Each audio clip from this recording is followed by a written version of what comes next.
Revisiting every Vijana film before Jananayagan part 36 Thirumalai K Balachander sir ப்ரொடக்ஷன்ல விஜயனா பண்ற படம். விஜயின் விஸ்வரூபத்தை திருமலையில் நீங்கள் பார்க்க போகிறீர்கள்.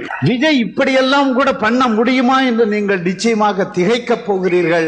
ஏனென்றால் நான் படத்தை பார்த்திருக்கிறேன் என்பதனால் சொல்கிறேன். இது வரைக்கும் ரொமான்டிக் ஹீரோவா இருந்த விஜயனா இந்த படத்துல தான் ஒரு ப்ராப்பர் ஆக்ஷன் ஹீரோவா மாறுறாரு. இதுக்கப்புறம் no turning back and all credits to இந்த படத்தோட டைரக்டர். அவருக்கு இது ஃபர்ஸ்ட் படம். இது வரைக்கும் ஒரே மாதிரி திக்கா ஒரு மீசை வச்சுட்டு இருந்த விஜயனாவை ஷேவ் பண்ணி ஒரு ஸ்டபிள் லுக்ல ஒரு ப்ராப்பர் லோக்கல் மெக்கானிக்கா அண்ணன் கம்ப்ளீட்டா சேஞ்ச் ஓவர் ஆயிருப்பாப்ல. இந்த படத்துல கேமியோ பண்ண ராகவா லாரன்ஸை தலன் அட்ரஸ் பண்ணுவாரு. அண்ட் விஜயனோட ஐகானிக்கான பஞ்ச் டைலாக்ஸ்ல ரொம்ப முக்கியமான பஞ்ச் டைலாக், வாழ்க்கை ஒரு வட்டண்டா, இங்க ஜெயிக்கிறவன் தோப்பான், தோக்குறவன் ஜெயிப்பான். இந்த டைலாகுக்கு அஜித் அவர்கள் ஒரு படத்துல ரிப்ளை பண்ணிருப்பாரு. அது என்ன படம் என்ன டைலாகுங்கிறது நீங்க காமெண்ட்ல சொல்லுங்க. இந்த படத்துக்கு வித்யாசாகர் தான் மியூசிக். இந்த படத்துல இருக்கிற எல்லா பாட்டும் பேங்கர்ஸ். யூசுவலி இந்த கமர்ஷியல் மூவிஸ்ல பாத்தீங்கன்னா ஹீரோஸ்க்கு பெருசா பர்ஃபார்ம் பண்ண ஸ்கோப் இருக்காது. ஏதோ அங்க இங்க 2-3 சீன் மாட்டினாதான் உண்டு. இந்த படத்துல ரகுவரனோட வீட்டுல விஜயனாக்கு தொக்கா ஒரு சீன் மாட்டிருக்கும். செமையா பர்ஃபார்ம் பண்ணிருப்பாரு.